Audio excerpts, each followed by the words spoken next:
That's right, I'm here. Despite what my uploading schedule may suggest, I'm not actually dead, and I'm not going to give any excuses on why I wasn't able to upload, because there are no excuses. I kind of just let it sit in the back of my head, I'll upload one next week. So, to apologize for that, you guys can expect a lot more videos to follow after this one, and I will definitely be more consistent in the future. My apologies, and let's get into the ladies, gentlemen, and anything in between. Welcome to the Ramen Week. But without further ado, that concludes the introductions for this new series, and today's ramen is going to be this guy.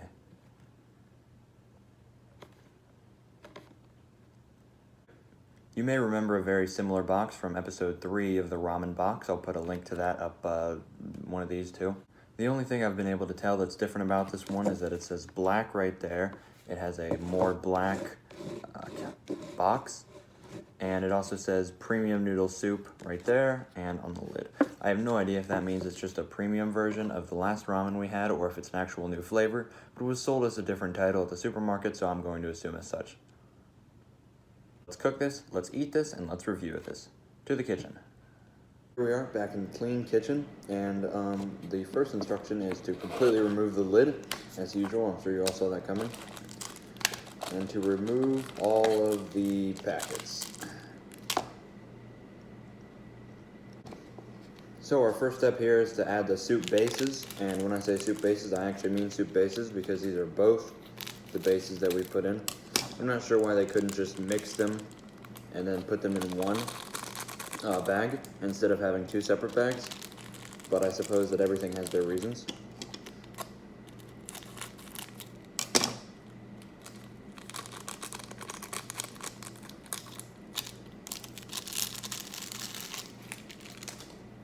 And now we need to fill it with water to the line and put it in the microwave.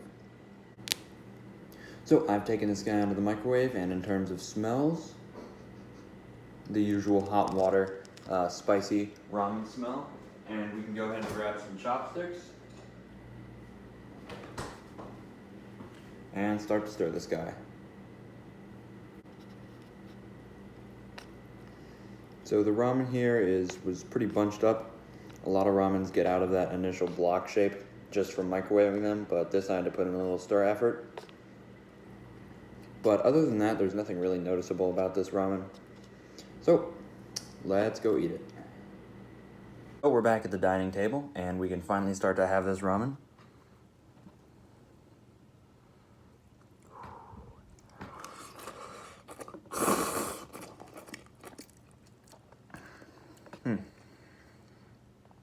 Pretty good. Pretty spicy.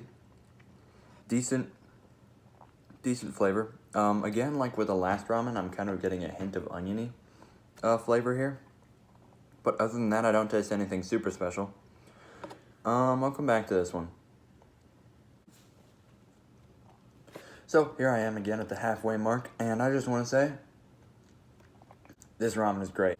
For once, it's actually very difficult to describe what is up with this ramen. It's just great. I love it. There's really no way for me to say otherwise. But maybe by the time I'm finished with it, I'll have it figured out, but I doubt it. This is great, and I don't know why. In fact, if a ramen doesn't list a flavor specifically on the front cover, you can probably assume what it's going to taste like. And since the only flavor I saw here was black and premium, it was just a basic ramen with a little extra spice in there, but that doesn't mean it tasted bad. But before we move on to the final verdict, let's chug some milk. So I don't usually make comments on my different milk glasses because you only see the one for rope ramen reviews, but I actually have several different milk glasses for different special scenarios. This is just my favorite milk glass to use in general. This is a casual drinking one, and I'd like to give a big shout out. This was actually a birthday present from my good friend Mr. RB. If you know Mr. RB, then you know what RB stands for, and if you don't, just assume his name is Mr. RB. With that out of the way, though,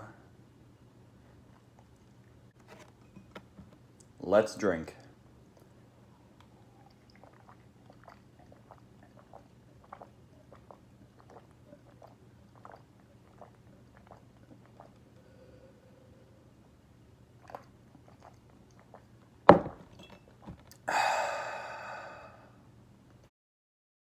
So, mistakes happen, but I forgot to record an entire segment of the video, so the final verdict is right now I give it a 7 out of 10.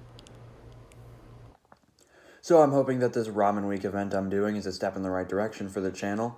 I'm sure that after getting these 5 videos out, I can start getting more consistent, I can jump into more of a rhythm, and I'll try to force myself not to put out a full robed ramen review every time. But without further ado, again, there's no cats at this spot, so goodbye.